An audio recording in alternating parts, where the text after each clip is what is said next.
Okay, that's recording. Let me start record. All right, kids. Hello and welcome to another edition of Extra Connections. I'm James Lott Jr. We're continuing the talks on race and race relations and also racial justice on this channel. This time we're back to the white folks again. That's what we're doing. It was the black folks last couple of weeks. We're back to the white folks. And one of my favorite white folks, I'm saying that with tongue in cheek, being funny, of course. I would never just call him that. He's my friend. His book, which what we're going to talk about is how to get white folks there. And you want to know what there is, watch the show. But his book is called, I want to make sure everybody can see this. A White Guy Confronting Racism, an invitation to reflect and act. Jared Karol's back. Hello, Jared. James, hello, everyone. Great to be here. I feel like we're old pals, even though we've never actually met each other in person. You're not funny. I know. But someday, though, someday. We will. I mean, I get up there. What's funny is just I'm starting to meet a few people, even the ones in LA where I've done some with them for a whole year. We're finally getting together in person, and it's strange. Like, but I know you. But I know you, but it's weird. Well, funny story on that. There's this woman who I've been connected with on LinkedIn for probably a year and a half or so. And we've just, messaged each other on each other's posts and stuff. So I kind of, I've seen her a few times. And then she started leaving me LinkedIn voice messages. Oh, wow. And so, which is cool, and I don't have LinkedIn on my phone, so I couldn't return. So I'm typing away. And then she leaves a voice message and we're chatting and stuff. And then I actually got on the phone with her because I actually hired her as a coach back in the fall for about 6 sessions. And the first time I actually talked to her live on a Zoom call, I'm like, wait a second, I already feel like I know you. I'm like, oh, wait, that's because you've been leaving me like 100 voice messages. It's like, oh, yeah. So it's kind of cool. It's such an interesting time period for communication because of Zooms and Microsoft Teams and voices and emails like that. The last 2 years, literally, because they'll be coming up soon, last 2 years, we've had this weird separation. But yet the world's still going on through these various technologies. So you do exactly. One of my other friends was like, I've done like 12 shows with somebody and I've never met them in person. I know normally at some point you would have met, gone lunch, coffee, drinks, whatever, you just would have met. You know what I mean? And for me, I normally travel back and forth Bay Area all the time. That didn't happen because of COVID. I only traveled like 3 times. So I haven't, so it's not like the usual. I'm like, I'm going to San Francisco for a weekend, or I'm going to Sacramento. Like, I don't, it's not that frivolous anymore. It's like you have to really prepare. We're going to do it. We're going to do it. So it is a weird time where we all feel like we know each other because we're going through this collective experience together, but yet we're not physically together. Yeah. I just, I just got back from my first vacation in 2 years to Hawaii. Yes. How was that? Oh, it was great. It was better than I thought because, we as a family, we're more kind of like, we're not good at just like lying on a beach for a week. We need to go explore and kind of. So we went to Honolulu, which is kind of like the perfect, mix. It's like it's kind of a city. It's a city. Oh, it is. I've been there. It is. Yeah. But then you're right there on the beach at Waikiki. It's like, oh, this is nice. So it was kind of. You guys go to Diamond Head and all that stuff. You did all that? We actually didn't do the hike at Diamond Head, but we were probably 2 miles from it. We could see it right outside of our hotel and stuff. But did the North Shore up on the drive. Oh, and I grew up in San Diego, so it's not like I've never, been to. I know. But it was like, it was nice. It was nice. It was my first flight in 2 years. I was gonna say it's nice to go somewhere else. Like we take it for granted. Were you nervous about the flight? Were you nervous flying, or was it? At first, was it crazy? Not really. I thought I would be, and I thought we would be as a family, especially my wife. She's a little more kind of, just a little more of a worrier than I am. No, we got there. It was very safe. The mask on the whole time. We get to Hawaii, very, checking vaccination status every restaurant we went to, and it was a little, but we've gotten used to wearing the mask. But no, I didn't feel weird at all. It was actually kind of nice. I heard that Hawaii was way more strict as an island, so they're very strict about all of that. Yeah, I think they don't. It's like, hey, we get it. People want to come and check out our place, but don't come and like mess our world up just for Right. your week of fun, you know. Yes. Again, they're an island. They're out there in the ocean. They're not near everything. So like we are. We're on the States, the mainland. So it's a little different. Yeah. Yes, I'm good. Okay, well, I'm glad. Okay, so it's time for me to read my list. As always, there's no rhyme or reason in terms of order. There's no ranking. These people's names were put on here for a reason, various reasons, which I'm not going to explain, but they're just names, and you'll probably react to some of them. Some you may know out there, and some you may not know.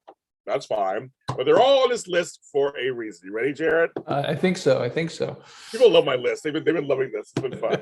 Okay, here we go.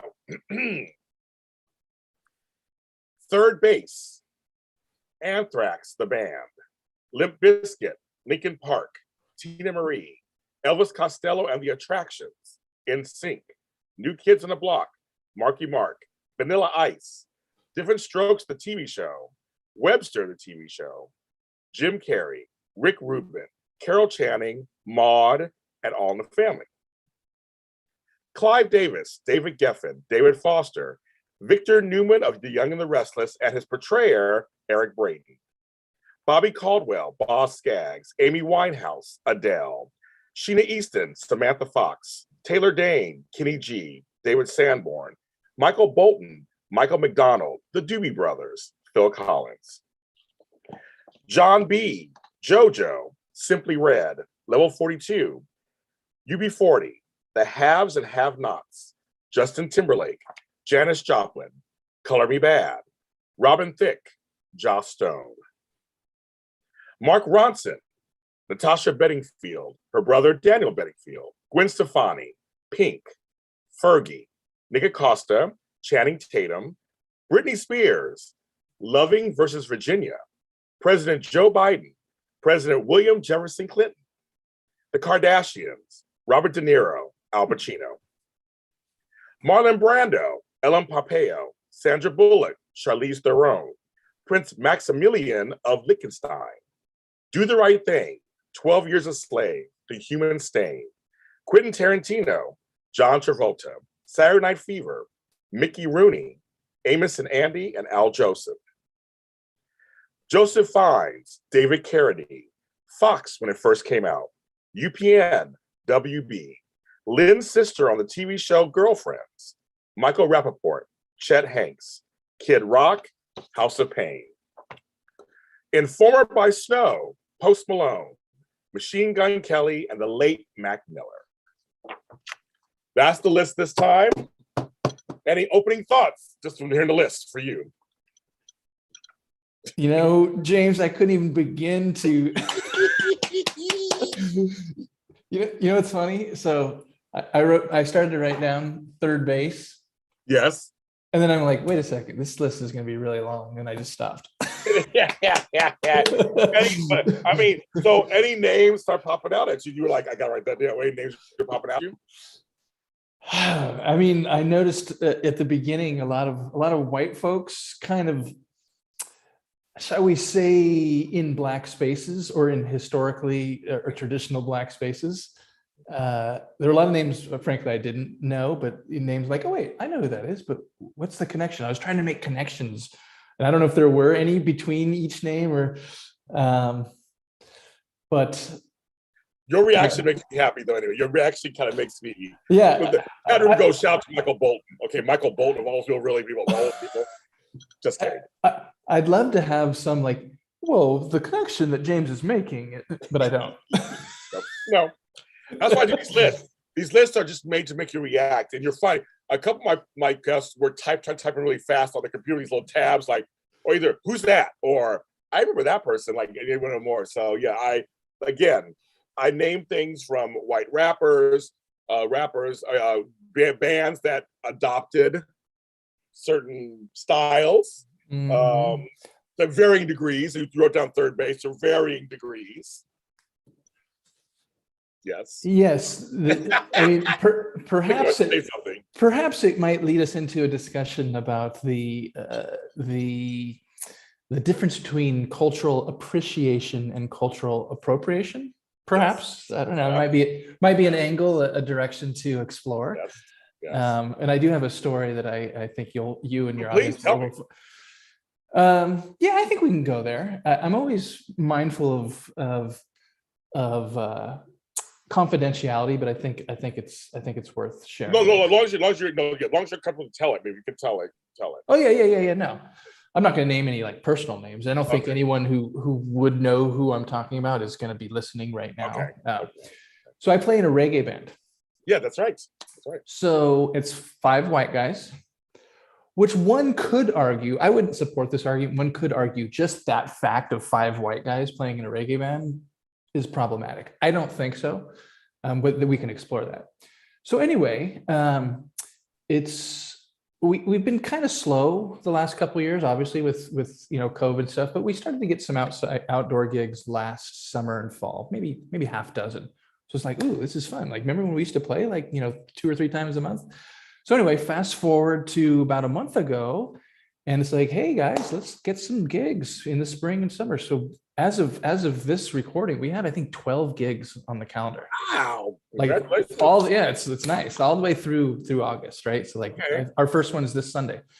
So anyway, about a month ago, we're on this text thread. It's where we share songs. Hey, check this out, or when are we rehearsing? That kind of stuff.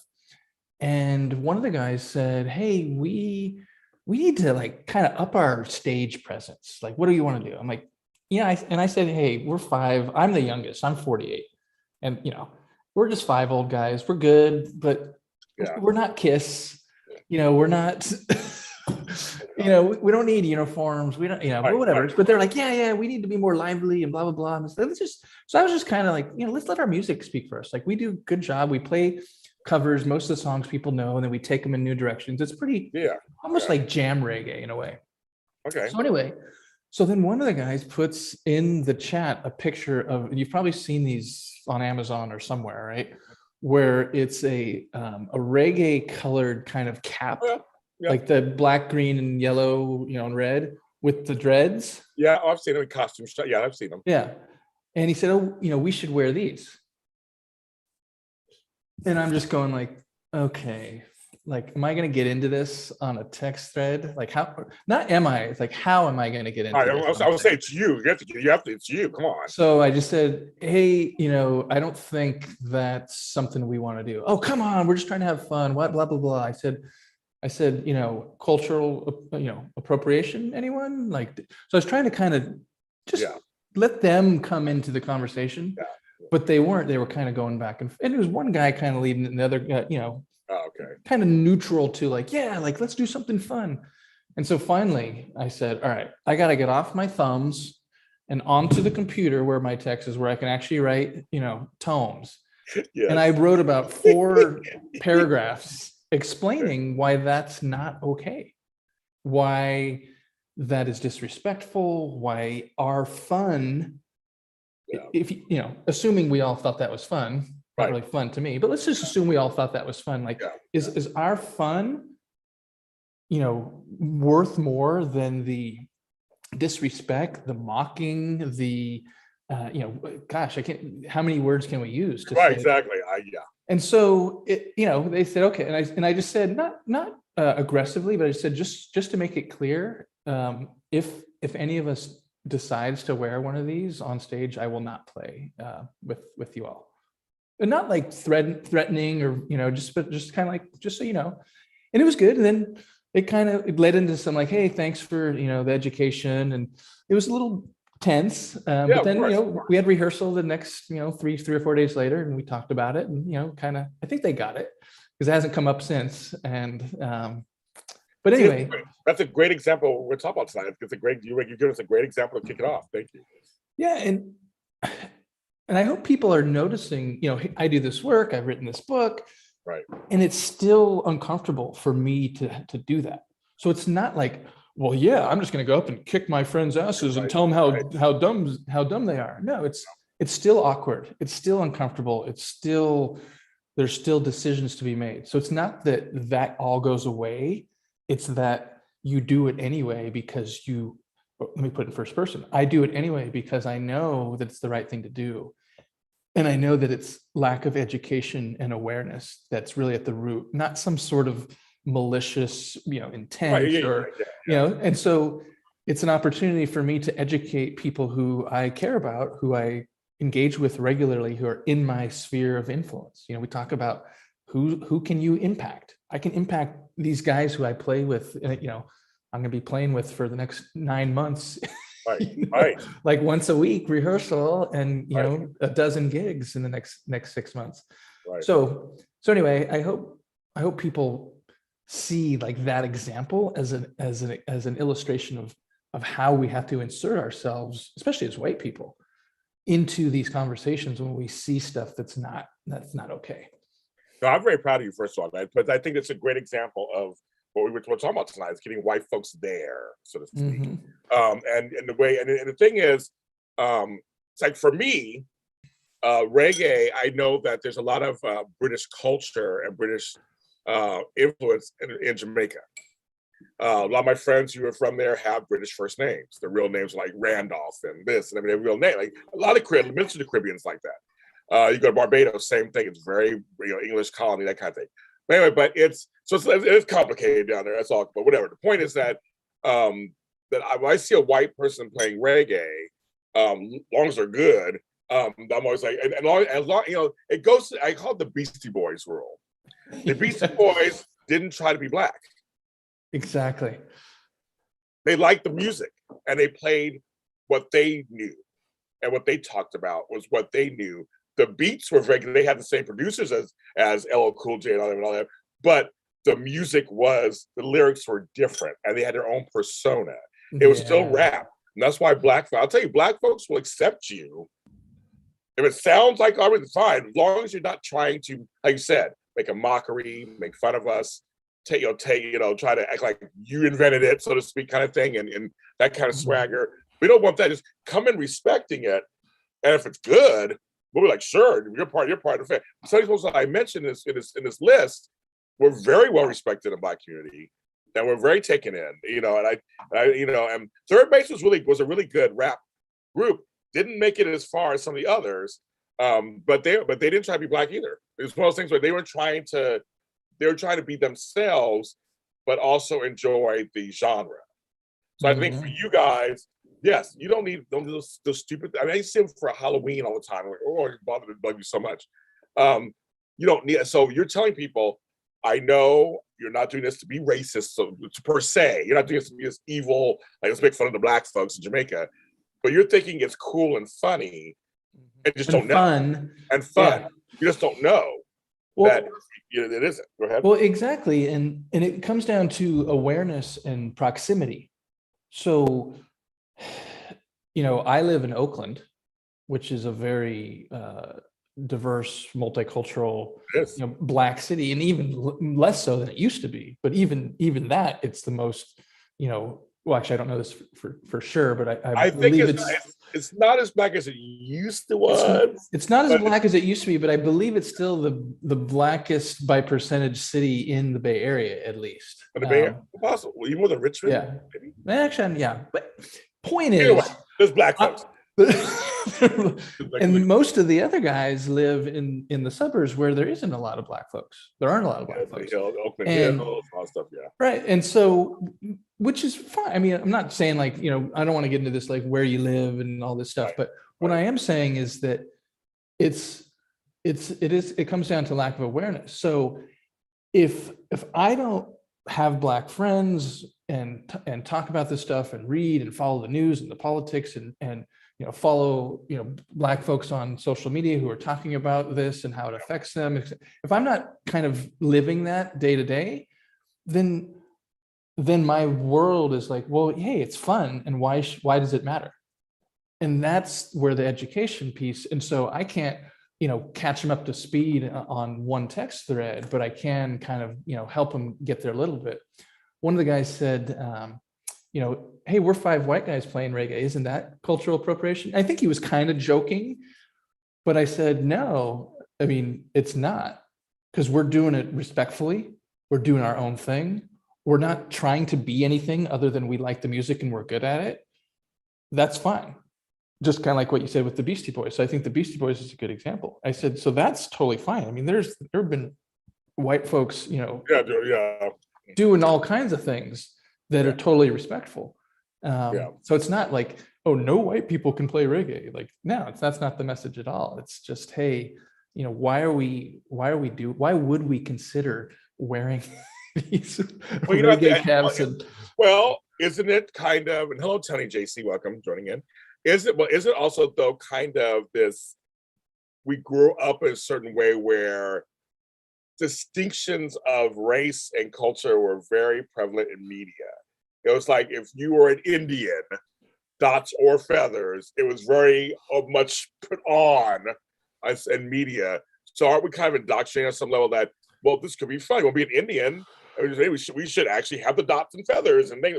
I feel like that's part of our upbringing that we're taught that. It is, and I think Meg Kelly is a perfect example from a couple of years ago when she dug in, when she was called out for not, I wouldn't say celebrating, but not condemning blackface. And right. I don't know if you remember the story, if your listeners, it's an easy Google search away, right? Like, I know the story. And so it's like, here's this famous, I guess, respected in some circles, right? But, successful, prominent voice, just kind of extending what you're talking about. So presumably like me, probably about the same age, right? Mid-40s, right? Like grows up with these messages that it's okay to do that stuff. And I would even argue less like that it's okay to do it, and more of no one saying it's not okay to do it. So then by default, it's okay to do it. Well, Justin Trudeau is getting in trouble in Canada because he did blackface something years ago and he apologized and Well, but the thing is, it really, and I'm not up to speed on all the nuances of Justin Trudeau, but for me, it's about what is our response when we're made aware of the problematic nature of the incident. So if I'm like, oh my gosh, I didn't even know, I'm really sorry, I won't do it again. Okay, like move on. Right. But it's like, well, what's the problem? Why is that a problem? Well, they're doing it. It's like, no, stop, just stop. Well, I mentioned, go ahead. Well, just say, I think it helps illustrate your point. Like we've grown up with it not being a thing. And then when people pointed out that it's a thing, instead of going, oh, okay, I didn't know that, we dig in and we take it personally. That's this whole thing about this, like in America, especially, like this individualism, right? Well, I don't have a problem with it. I don't care if someone does this about my culture. It's like, okay, great, awesome. But that's not what this is about. Some of the names on this list, one of the people that I mentioned was David Carradine. I grew up with Kung Fu, the series. I know Rodimus Para, who played the young clown on the show. I know him. He went on to Little House on the Prairie later, and I know him personally. But Kung Fu is this cult classic. David Carradine is not Asian, folks. He is a white man with no Asian descent in there whatsoever. They played it up back then. We didn't have social media stuff back then. They played it up, made his eyes a little slant here, did all the brown on the makeup. Hit show. And he played that role of that culture for the rest of his life. He did Tai Chi videos later. He played up that role. But folks, he was not Asian or half Asian or quarter. It's like, come on, folks. And it's stuff like that where, but see, I grew up with that, liked the show when I was a kid. It was just an interesting show. I was into Kung Fu when I was a kid. Then luckily, I'm a person of color also, so I know kind of that was wrong. But if you're not a person of color, you're not Asian or whatever, you're thinking, well, this is cool. I don't see what's wrong. He was good. There's nothing wrong with it. Then you grow up later and go, well, I want to play an Asian guy for Halloween. And I'm going to put on yellow painting, all that stuff. I think it's just like it's so innocuous sometimes because we just grew up with stuff, especially our time period, Jerry. Come on. In the 70s and 80s, they said fag 10,000 times in movies, and don't be a dyke, and don't be that. And then we're talking popular movies that are iconic movies that you and I saw in the theater. And loved it. Pretty in Pink. Come on. It's like, I can't even remember the guy's name, but I can picture, Yes. It's like, how stereotypical can we be at for the entertainment of the masses, meaning not just white people, but kind of mostly white people, right? Yeah. Have this stereotypical, accented Asian man. Yes. What was it? I'm not even going to say his name. Yeah, I'm not gonna say it either. I don't want to say it either, but yes, we know who he is. We all know who he is. So here's another example, and this is interesting. And again, so probably one of my closest friends, because our kids are good friends since first or second grade. Now they're in seventh grade. Our families are really close. The mom is Indian and he's Sri Lankan, and he's a few years younger than me. I think. See, I'm 48. I think he's like 44. So, but born like 77 or so. Yeah, same time period. So anyway, when we get together, we'll have a couple drinks and hang out. The kids will do their thing, and we'll just kind of, shoot the shit and listen to music. And so, we have a lot of similar kind of entertainment history. Like we like the same kind of music, some of the same movies we're familiar with. So one of his favorite movies, which I need to rewatch because it's not one of kind of at the top of my head, is Coming to America. So he's a big fan of Prince Akeem. Yeah, well, the movie's genius. And so was it this Halloween or it was sometime recently? He said, would it? And he's Sri Lankan, so he's not a white guy, right? But he's not black, right? And you look at him, and he's clearly, of South Asian descent, like you can tell. And he's like, yeah, I want to dress up as Prince Akeem. I said, dude, you can't do that. He's like, why not? It's like, because you can't. You're not black. He's like, yeah, but I'm not white. And so I had to it was all in good fun. And he wasn't like, I don't think he was really going to do it, but I had to really kind of help him understand, it's kind of the same thing as the reggae, dreads. Like, you just can't do that. And so, we had a series of conversations, and I said, ask yourself why you want so badly to do this. Like, I get it. You're a fan of Eddie Murphy, of the character, of the movie. Like, that's cool, but it can't extend into because I like it, I'm just going to dress as him as a Halloween character. And so I think there's a lot of that. Like, well, why not? Why can't I? Well, there's two things to unpack there. One, somebody in the chat just wants to say, when your response isn't "I'm sorry" and is "why can't I," it comes off as white privilege. There has to be some true humility. My thing is there's like several things I want to address in this. That's why I love talking to you. Okay, one, Americans are like being told not what to do. Mm-hmm. I've said that sentence on purpose. It may not make sense, but it said that the point is we're going through it right now. So it's like with the masking and this, Americans do not like being told what not to do. They do not like that. It's just number one. We're entitled brats. That's how we all are, right? Yep. That's number one. But number two, the whole, how do I call it? Brown to brown to brown to brown stuff. Because it happens with Latinos when they say the N-word. Well, we are close to that. Some of them are Afro-Latinos, so that count. And then you got, Arabs. They feel like they're the most discriminated right now because of that. And so I see there's a whole bunch of that going on. So you mentioned about him being South Asian, going, well, I'm brown. He's probably dark as I am. He's probably darker. I mean, I don't know that happens. But it's like, but you got to tell them, but you are not African American. Yeah. You're not. You can't be Eddie Murphy or Arsenio Hall who starred in the film. You can't. You just can't. Yeah. It's just sorry. I mean, it's like I can't be white. I mean, I can't do certain things. I can't be Asian. Like there's things I can't do. There is a movement in Hollywood. They have taken movies like The Last Airbender and stuff and made them all white. They've taken anime and manga stuff and cast Scarlett Johansson in it, or cast this person and totally whitewashed it, where the characters are super Japanese, clearly Japanese, super, huge hit comics and things, and they pass them white. It's like, you can't do that. I'm sorry. It's like, that's just, to me, it's like, there are plenty of stories for you to be that, whatever it is. You can't take, you just can't. So I think it was good to do it with your friends. It's like, I know you're not being malicious about this, but you're thinking because you're brown too. That's a whole other discussion. But you think because you're brown too, you get more of a pass. I've dealt with that many times, Jared. Yeah. Many times I'd explain to them, no, there's still certain things you can't do.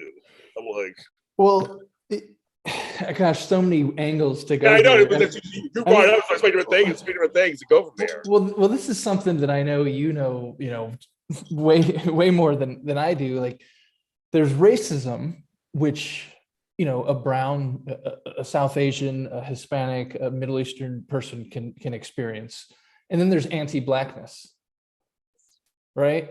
And so that's something I've learned over the years. Like, okay, as a white guy, like, okay, so I look at like my close friends, like, and again, and people on the call who have kids kind of know this, like, your kids grow up and kind of your close friends are like your kids' friends' parents, right?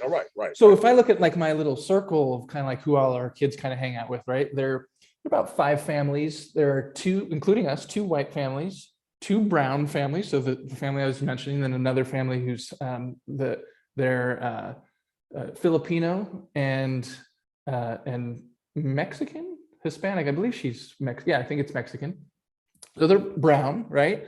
And then there's another family they're kind of white, but they have a little bit of Asian kind of, but like bare eighth or something, right? But they kind of identify as white. So, a decently diverse kind of, group of families and kids, and they all hang out and it's fun.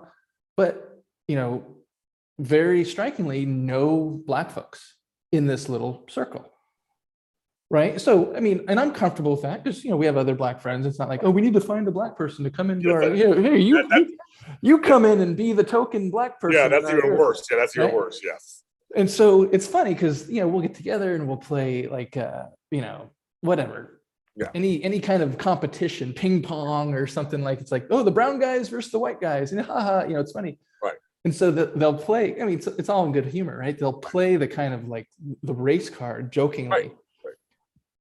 But it's not the same as. Well, I also let me say something before, because when people are talking in the chat room, I just want to say there is a certain thing that in your circle of friends, if there's things that are understood, it's okay.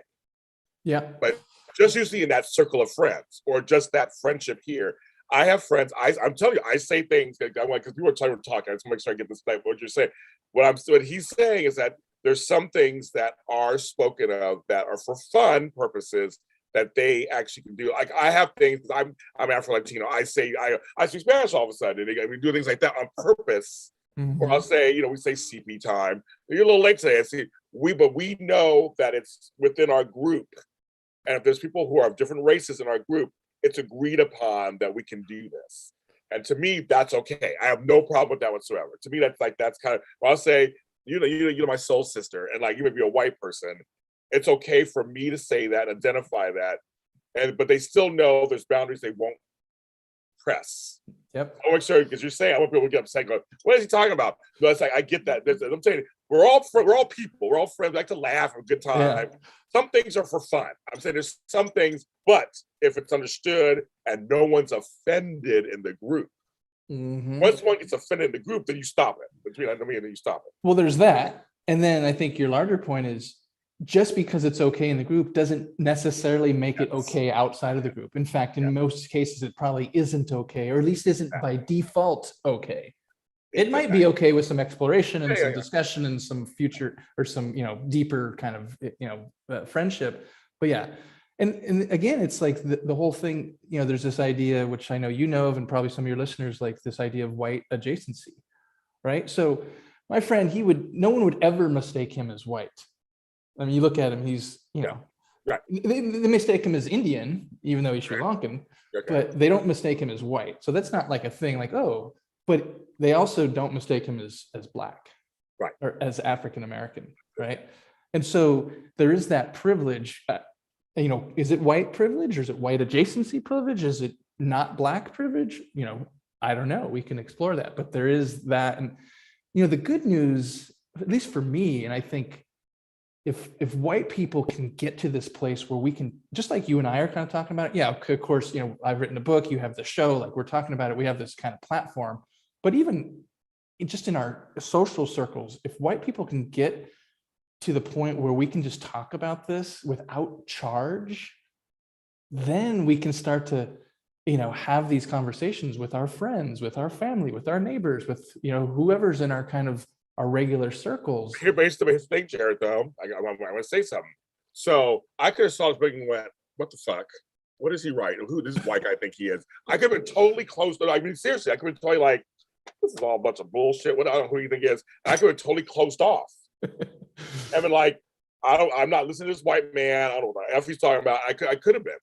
And there's a lot of folks who are like that, where I'm going, I'm telling my black friends, well, you guys should take a look at this. If you're curious about what some white folks are saying, this one white man is saying, you may be really interested to pass on to your white friends, possibly. Like, I'm like, just don't. But there's people I know who are just, because we're hurt. A lot of us black folks just hurt. We're tired. We're hurt. I totally get it. I know you get it. But I'm saying I could have been one of those like, nope, I'm not accepting your story. I don't want to see this.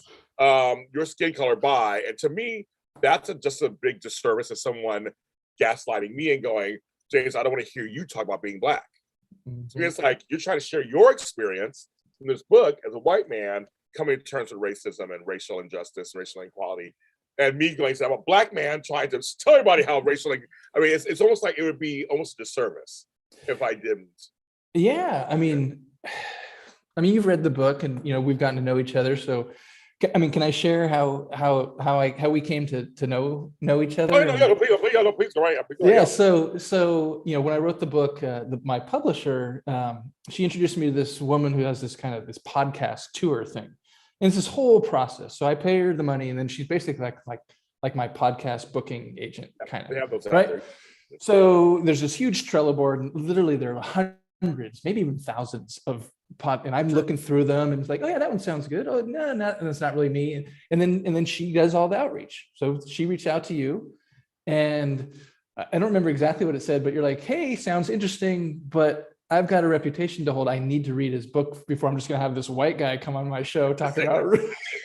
I did say and if you remember, and so she reached out to me and she said, hey, talk to Jane. And then she introduced us via email. I said, of course. Like, how absurd would that be? Like, nope, have me on the show sight unseen, or I'm out of here. Like, no, that'd be fucking stupid.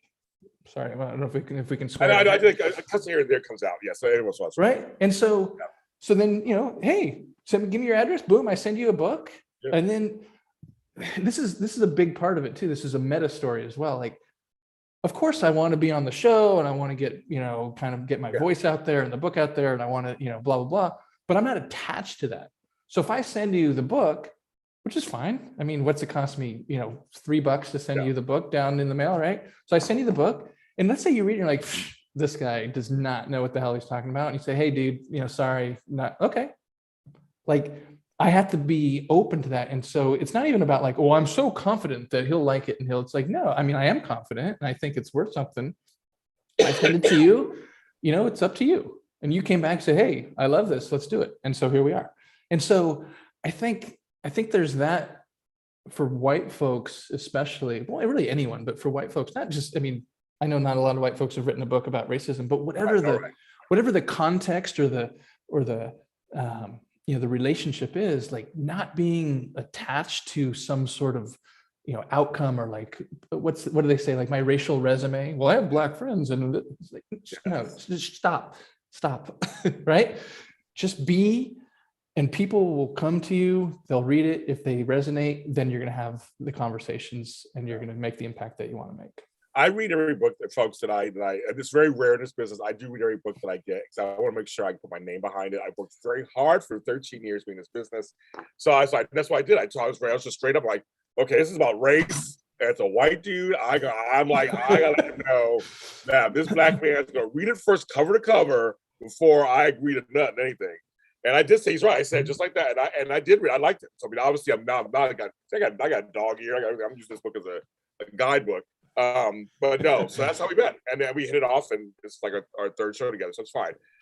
But that's the thing about being open, and that's why. And discussions are always the first step. Like in his book, he said the first thing is really curiosity. That's the first thing. In the chat rooms, we see some in the chat. People are talking in the chat room, which I love. Okay, amongst people of color, they're biased against black people. We were just saying about that. There's the anti-black stuff. I am dark-skinned. I'm a dark-skinned lady. I did my ancestry, and I got Italian in me. I was like, okay, I did my ancestry too, and I'm actually 44% white, so that's kind of crazy. And my ancestry, as a whole other show, I'm actually going to devote a show on this ancestry thing, because it's crazy. Because I come from biracial. But it's just kind of funny. I look like this, but I'm like more white than anything else. That's crazy. Being back in my day, we call each other the N-word ending in A. It's another word amongst us, but never out and about like we do today. Biracial and light-skinned people get jobs on TV more than darker-skinned people. Yes, I know that also. I live it every day myself. So I'm glad some guys are kind of talking, and they just talk it out, let it out. So whatever you're feeling, continue to talk it out. I say this in the book a lot, this whole idea of like this interconnectedness of racial justice and mindfulness in so many different angles, right? Like for white folks, our ability or inability, or the degree in which we are able to sit in these conversations without freaking out, right? Without evoking our privilege and checking out of the conversation, right? But also this idea that, how to say it, like, you brought up like this curiosity, like I'm actually curious about you, James Lott. I'm curious about you, the person. I'm curious about Black people. I'm curious about these, some of the things that you just read from the chat, right? Like, skin, colorism, skin privilege, all we talked about the Beastie Boys. I grew up, we're about the same age. I wasn't really big into hip hop as a kid, but I was in late high school, early college when like Beastie Boys and Tribe Called Quest and Diggable Planets. And, I just read Will Smith's book on the plane. It was actually right over here. I'm reading over there. So yes, and I'm not really a pop culture. Of course I know who Will Smith is, and I kind of know his history, and I know the movies he's in, even though I haven't seen most of them. But it was really well done. Great read. It's a great read. Oh, it was awesome. Folks, my assistant right there. But I think for those who, I don't want to give spoiler for anyone who hasn't read it, but as you would expect in a book from Will Smith, right?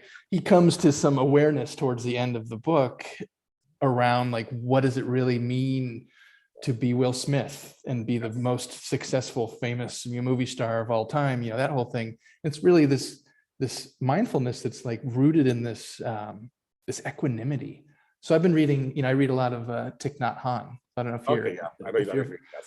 Yes. And I think that's underappreciated in this work, that we get attached to outcomes, that we want to change things so badly, and when they don't happen either immediately or at all or the way we like them, we can't handle it. Right. So we're going down a direction I did not plan. We're going to do Megan, actually. You guys in chat, we're going along with us. I love it. To me, whatever talks we talk about, it's fine. We can always come back to. I have notes. We can talk that next time, obviously. But we're going down roads. Because you bring us some stuff. I was just saying, hey, bring us back wherever you want us to go. I know. I go with the goal. I go with the goal. It's like, this is what we're going to talk about. This is what we're going to talk about. I like this because I have more to say about this. Okay, so for example, I mentioned Beastie Boys, but also there are people that I liked who worked with Black producers and Black songwriters.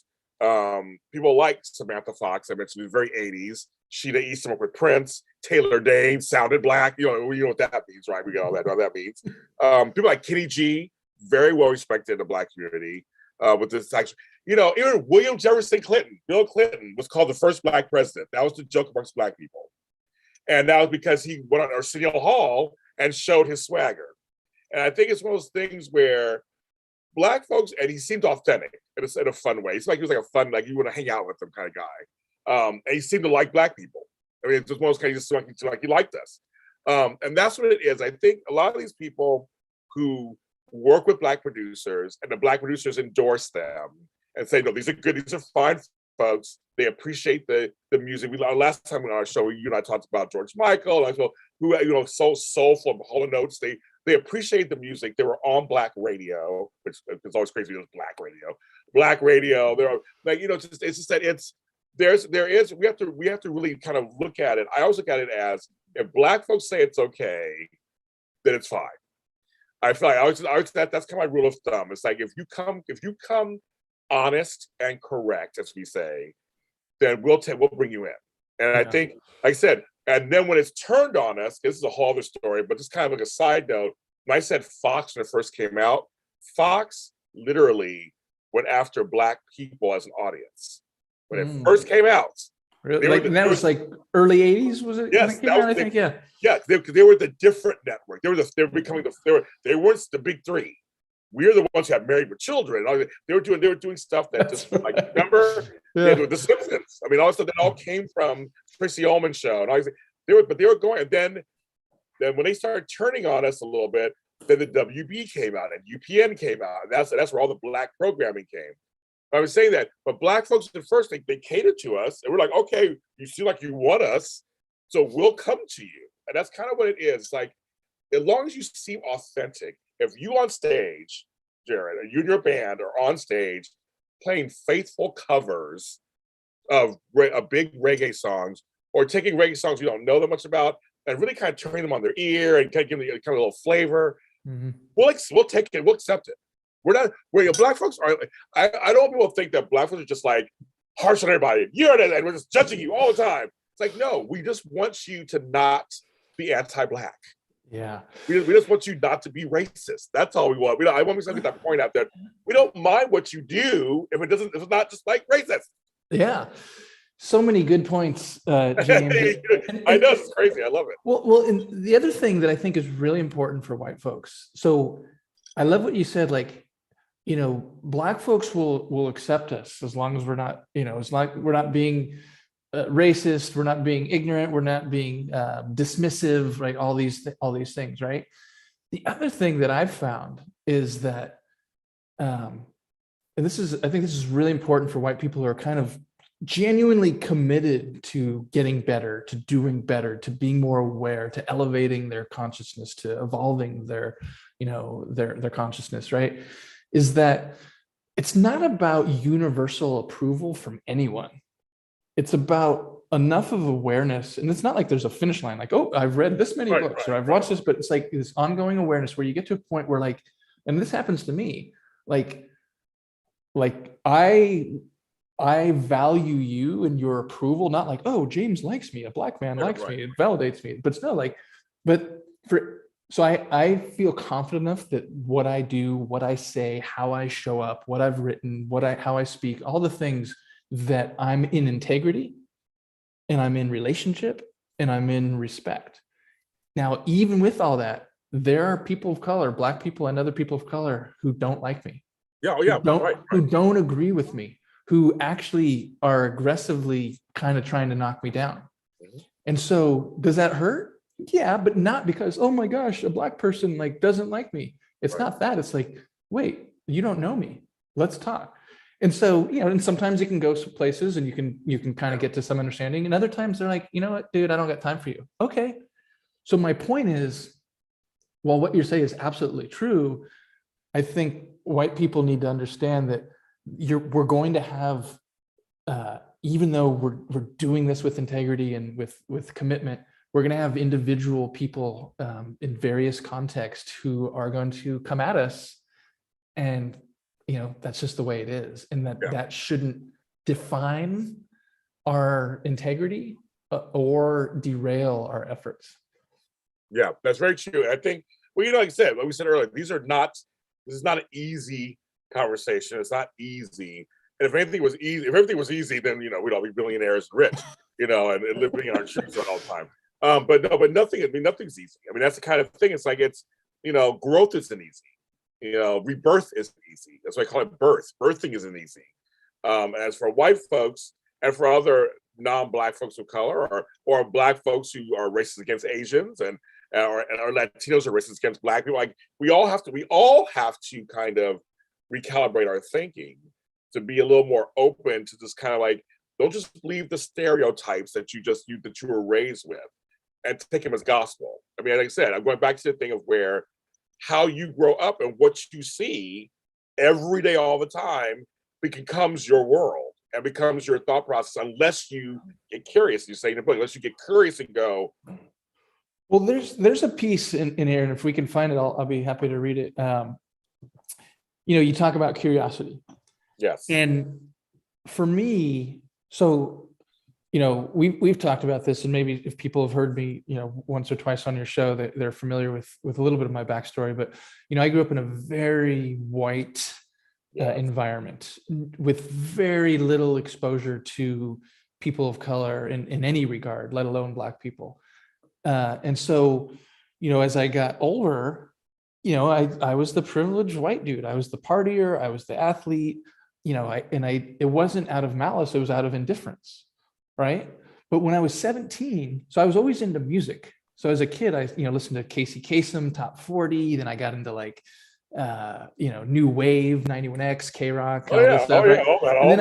And then I kind of went backwards, and I got into like Led Zeppelin and the Stones and everything. And then I was 17, and I discovered in my mom's record collection 3 albums that changed my life musically, but also I know now kind of politically, socially, consciously. I found 3 records. I was just browsing through like, oh, what does my mom have in her record collection? It's like, and it was Mississippi John Hurt, who was an old Black fingerstyle guitarist from Mississippi, Taj Mahal, who's now, been around for 60 years, but at the time, this album was from like 1962 or whatever, an early Taj Mahal album, and then a Hot Tuna, which were white guys playing old. So I get these records, I'm like, holy like, this is it. This is music. This is it. This is all I want. And so I'm 17. I'm a senior in high school. And so then I go off to college, and I'm drinking and playing lacrosse and, doing the whole thing. But I wouldn't say secretly, but kind of on the side, I'm not listening to the pop music and the everything. I'm listening to like, Robert Johnson, and I'm listening to Howlin' Wolf, and I'm listening to Muddy Waters, and I'm listening to Bessie Smith and all the, and so it's not like, oh, I'm so woke because I listen to Black music. That's not it at all. I wasn't woke. But what I did start to be interested in is like their lives. I actually started to be interested, like, wait a second, not only do I like this music, but I'm interested in their lives. Like I'm looking at books, I'm reading, well, there weren't websites back then, but like I'm really exploring. And I didn't even realize it at the time, but now when I, look back with hindsight, it's like that just as much as any other kind of work and reading and growth and stuff I've done, that contributed to my ability to stay in these conversations and to be in these conversations was through, these musicians, these Black musicians that I discovered when I was, 17, 18 years old. And I think that speaks to the curiosity piece that you keep bringing up. Like it has to be deep curiosity, not just like, oh, that looks kind of neat. It's like, oh, I'm interested in that and I want to learn more. And then when you have that kind of way of looking at the world, it applies to people too. So then I meet you, I'm not like, oh, I'm curious about, why is James having, no, it's like, hey, I want to know you. I want to get to know you. I want to explore. I want to have these conversations. Like, and it's like a genuine curiosity about people and realities and experiences that, really is what this is all about. Here's Jared's words. I'm curious about the history and culture and lived experiences of other people, individual people I know, people I consider friends, people I work with, people I connect with online. Individual people I don't know, musicians whose tunes I groove to, writers whose stories I absorb, artists whose creativity inspires me, speakers whose words move me, politicians whose policies motivate me. Social justice and anti-racism and equity and diversity and inclusion and belonging work require that you learn industry best practices and know your history and understand systems of oppression and familiarize yourself with many other nuances and subtleties. And if you're not curious about the lives of other people, how they live, how they hurt, how they love, how they grow, how they navigate the world, how they're different from you, how they're not. If you're not curious about the vast dynamism of the human condition, if you don't center empathy and compassion and connection and love, then are you really doing the work? I find the more curious I am about other people, the more curious I am about myself. That's the piece right there I love. Who am I? Why do I care? What drives me? What keeps me centered? Who I might become? And it all begins with curiosity. Those are his words from his book that I love. That to me is, that's the beginning. To me, it's like when you learn about other people, you learn about yourself. Mm-hmm. Because I say this all the time. I'm glad. Thank you so much for enjoying the open conversation. Thank you, Christy. I appreciate that. The point is, we're not all Black folks aren't the same, all white folks aren't the same, all Asians aren't the same, we're not all the same. But we have a lot of sames within our stuff. We keep thinking everybody's just super different. No, we have different cultural things and different things like that happen. We have different ways of being treated in America. That's that also. But again, we like the same 5 or 6 things: a good TV show, a video game, good sex, a relationship, good food. I mean, there's like certain things I think we all like.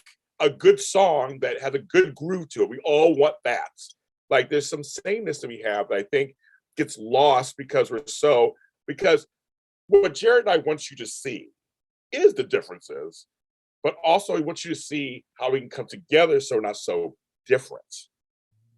That's what it is. Like we're pointing, people say to you, Jared, say to me, why you keep pointing out the racing? Why you keep pointing out these white? There's a point to that. The point also is, I'm also not letting it be a barrier to me getting to know you and learn to respect you. Respect is earned, it is, to respect you and your space. I'm not here to take over your space. I'm not threatened by you being here. That's the whole point of this. Like we pointed out, we're pointing for a reason because it is something that has to be pointed out. But I feel like there's a lot of stuff. Like I said, I read your book several times. There, we've talked. I feel like we're similar in the sense of that we're trying to bring it out to the forefront, to the top. Bring it out so it's at the top of the thing. So it's out there. We're not trying to hide this. It's like people don't want to talk about it because it's not a fun topic for people. It's not. There's a lot of pain and trauma and hurt on one side. There's a lot of being scared and nervous on another side. Also defense. There's offense, and there's offense, and there's defense. There's so much going on that it just keeps getting pushed down. I mean, we're post-racial. What are you talking about? Why do you bring up race all the time? You had a Black president.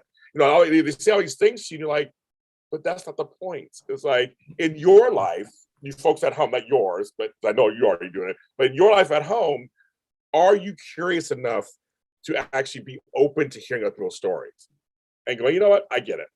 Or I don't get it, but you know what? I trust you. I believe in you. I'm not going to gaslight you and tell you it didn't happen. That's why it's for me. And sometimes I come from a multiracial family. There was always a struggle because one side felt this way and one side felt that way.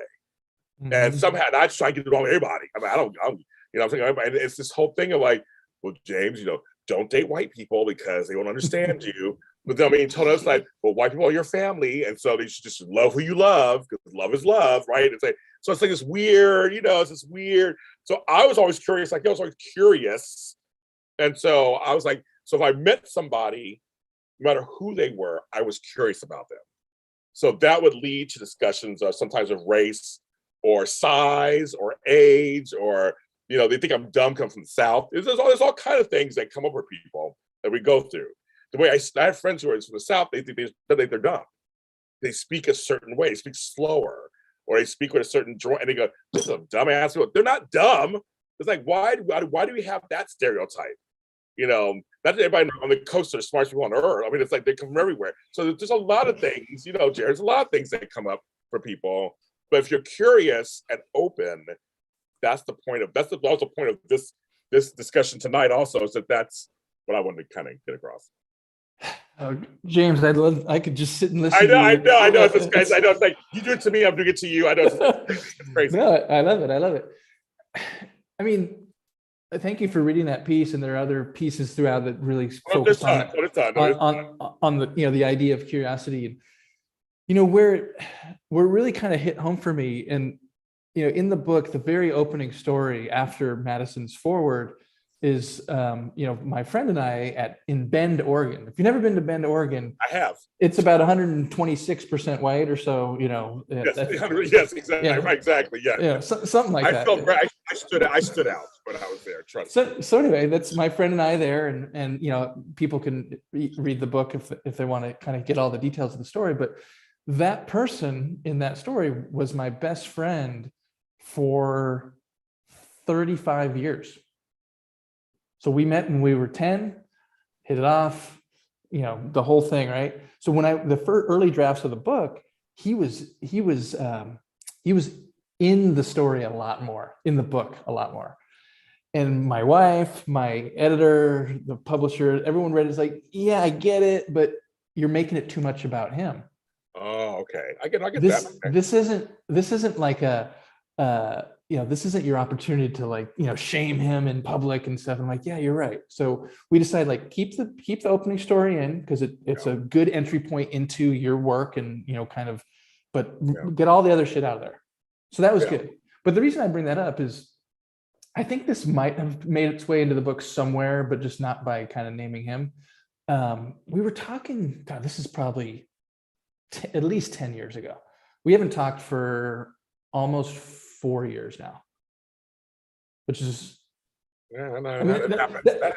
that's a whole nother whole nother episode. But there's this one time we were talking about something around this. It was like Dave Chappelle or something was going on in the news, or about people, Black people and stuff. And he just interrupts me. He goes, "Dude, I'm just not that curious."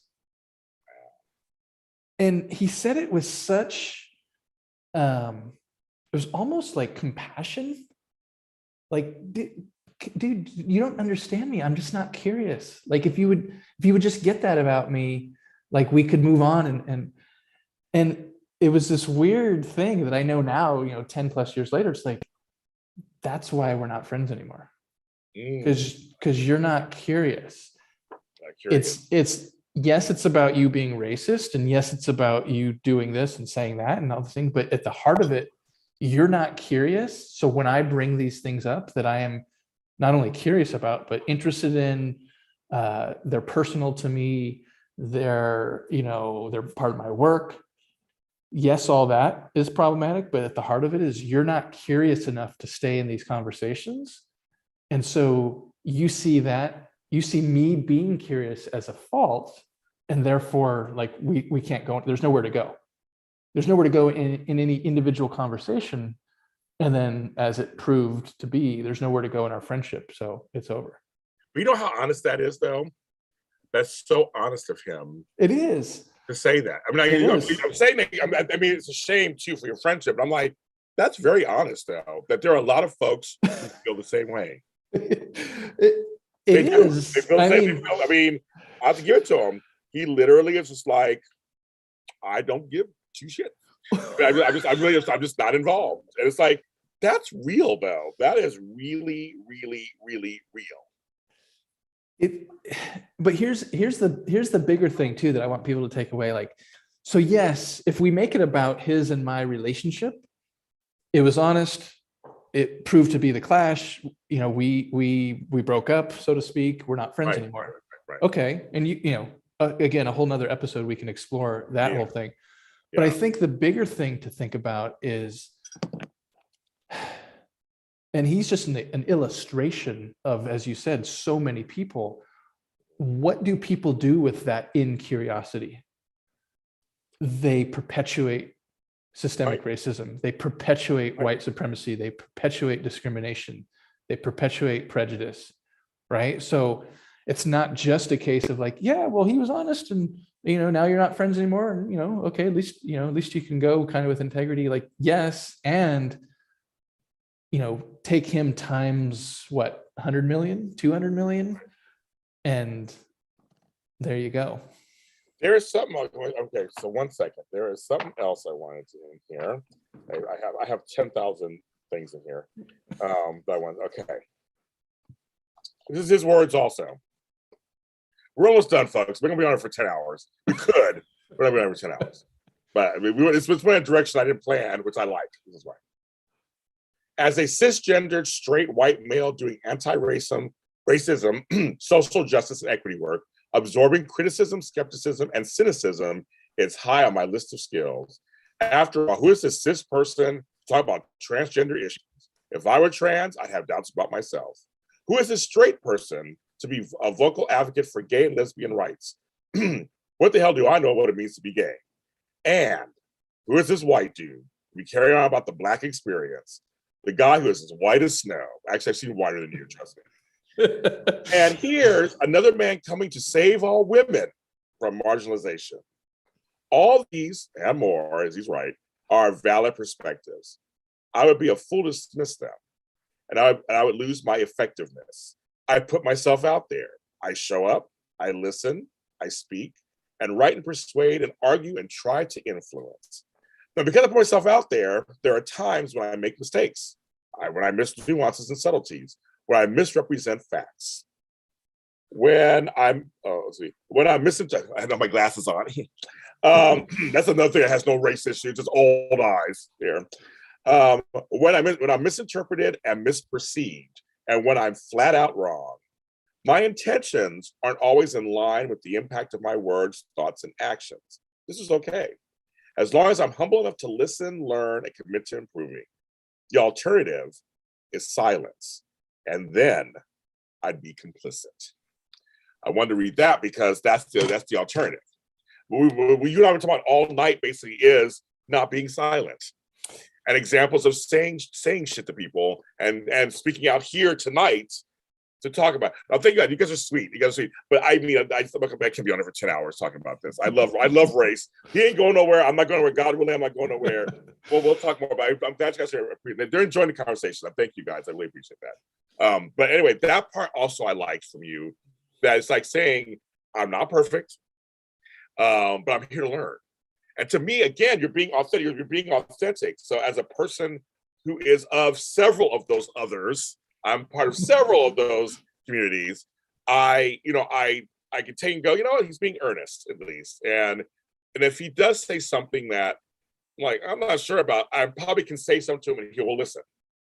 You're not going to say, well, James, you haven't any of our conversations go, well, James, that sounds good, but I don't know if that's true or not. I'm not sure. Trust me, I've had conversations like that all the time. That's my usual conversation with a white person. If I bring up race, it's like, James, I know you see it that way, but I just think maybe you should think of it this. No, I know what I'm talking about. This is my experience. You know what I mean? And you're telling your experience. And that's what I'm saying. That's why I like talking to you, because you're not trying to, I call it gaslighting me and saying, no, James, you're seeing it wrong. You're seeing it as a certain way, and you're saying, let's both of us have open minds and not be silent about what we do see, and let's be curious. Let's figure it out. Yeah. I mean, gosh, we could go so many directions with this. But so I work for a company called Translator, and a lot of my work is facilitation, client work, and kind of holding space for these sessions. And there's this one this one experience that we've curated called comfort zones.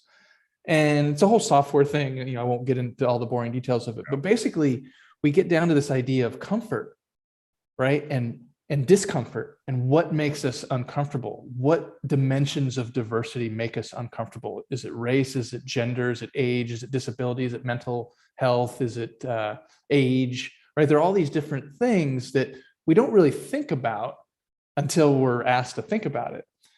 And so I don't want to give the whole spoiler alert for anyone who on this call is like, oh, I got to go and get my company to sign up for this class and take it. But the basic idea is, like, not all discomfort is the same. Right. So my discomfort of, like, oh, what if I say the wrong thing? Or what if James disagrees with me? Or what if that person, says I'm being a performer about all these things, right? Those are real. Like, I have a right to think about those and worry about it and be uncomfortable with those. But it's not the same as living under the threat of racism every single day, which I don't have to do. It's not. I mean, I experience it, I see it, I'm part of the system, but I'm not the direct recipient of it. I have stresses like we all do, family, money, politics, whatever, but I don't have to live worrying about my skin color impacting my day-to-day experiences, relationships, etc. And so that discomfort is not the same as, I hope I don't say the wrong thing. They're not. And so right.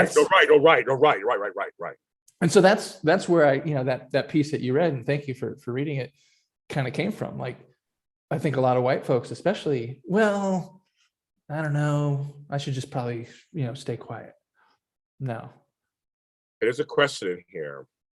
Reverse the book and see how well accepted if a black man wrote about whites that way. Do you think that book would have been published? I think there actually are books out there for white folks. I mean, right now I know White Fragility is written by a white woman, and so that's something different. But I'm trying to. I mean, I'm not sure. It's a good question. I'm not sure if there is or not. There might be, but she's asking the question: would it be received the right same way as white people? I think no. I think a white person writing about, in my opinion, a white person talking to white people is more effective than a black person talking to white people.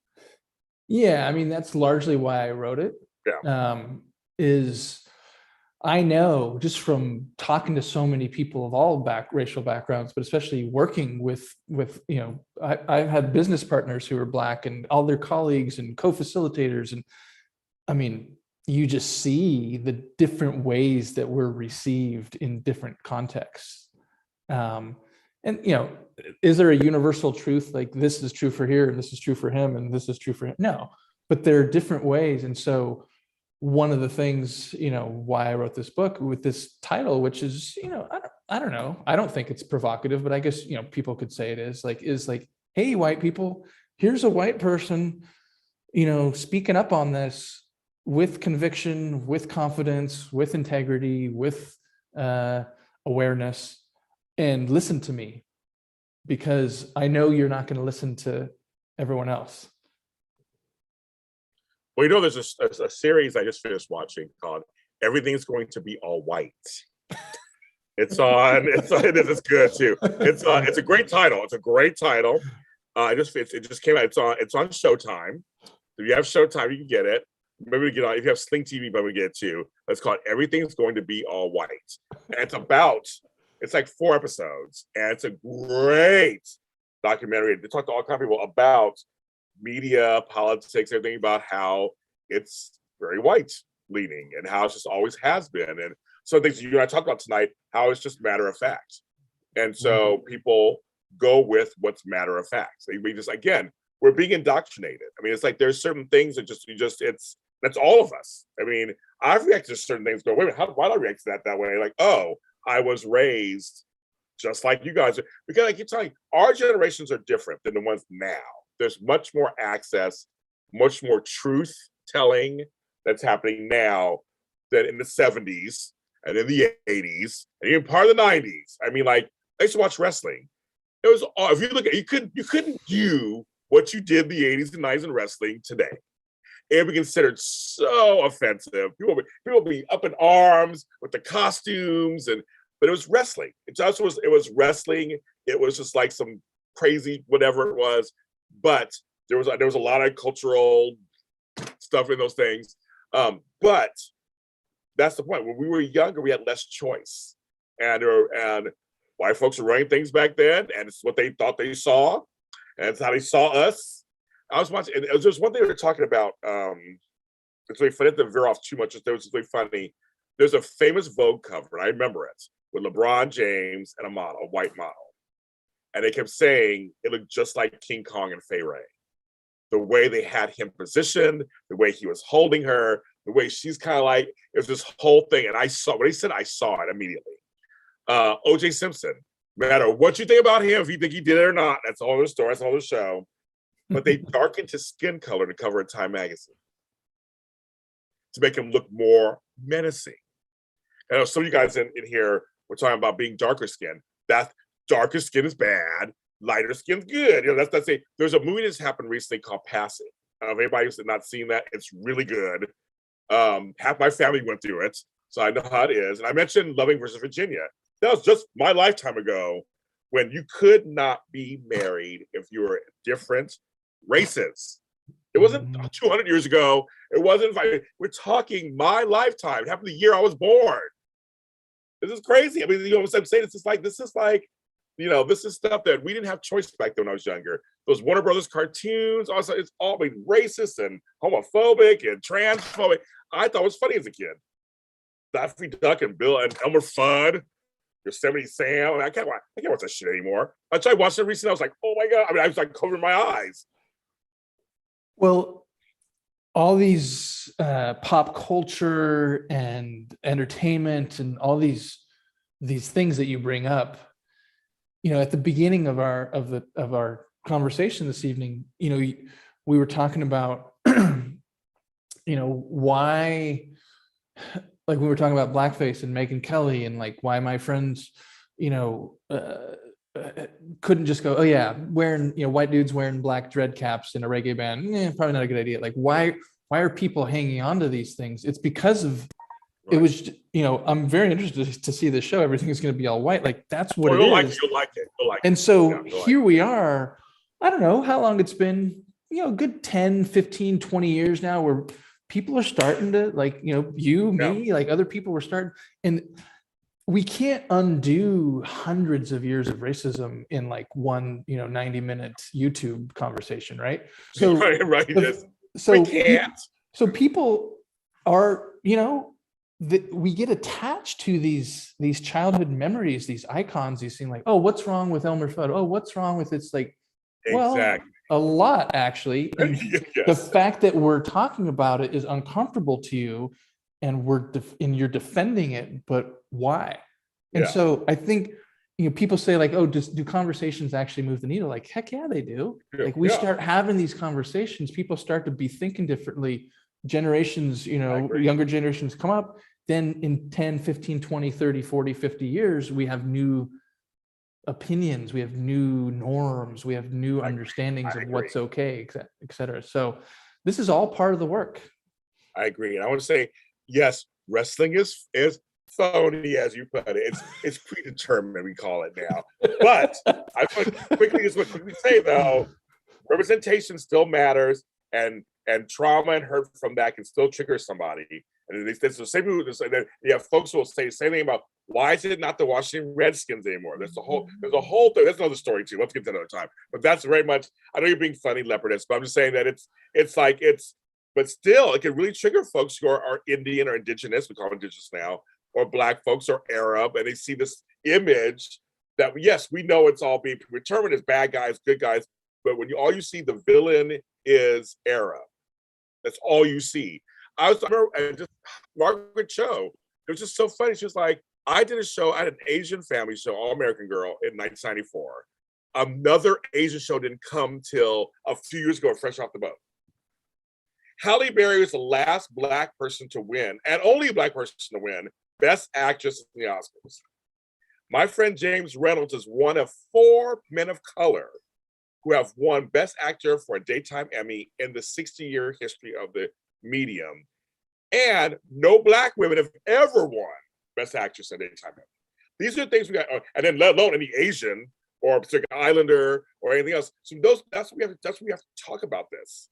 We have to talk about this. Well, yeah, okay, so again, we're going back in time, Leopardess. Eddie Murphy, Billy Crystal, all doing the Jew face stuff and all that stuff. That was something they were doing back in that time period. Now they couldn't do it now, but back then they were doing it. And still, again, if someone was Jewish and got upset by Eddie Murphy, I wouldn't fight him on it. Or got mad at Billy Crystal doing Sammy Davis Jr., I would not be mad at it either. I'd be like, if it triggers somebody, I totally get it. Yeah. I mean, Dave Chappelle. That's a whole nother. That's a whole nother conversation for the next episode. Yes. But, I mean, you bring up Eddie Murphy, and I know we're I gotta clock out pretty. Yeah, soon, we gotta go. It's gonna end. Yes. But I remember being 10 years old watching Delirious, which I mean, that's just absurd that. I know. We were doing time period. We were doing stuff like that back then. Right. And I mean, my friend and I, the same friend who I'm no longer friends with anymore. Yeah. We would do the bit where he does the whole thing like, oh, gay men are the best friends to have, because he does the whole, Mr. Johnson, you have AIDS. Yes. So if you're not familiar with that skit, Google it, you'll find it. Yeah, you'll find it. And you Google it with my name too, and you'll see an article I wrote about 10 years ago. Oh, yeah. Well, let me check that out. I didn't know that. Okay. So here I am, I'm 10. Well, I probably wasn't 10 when I was, but I was like 12, 13, doing the AIDS.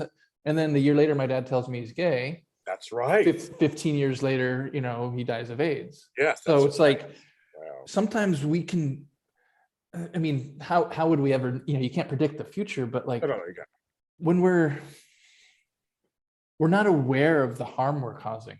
No, we're not. To ourselves, to our loved ones, to the communities we live in, our colleagues, and we don't know. So it's like this whole going back to that thing with my band, like, oh, it's just fun. Like, why are you trying to take away our fun? Like, well, maybe that's not the most important thing right now. Isn't the fun part playing?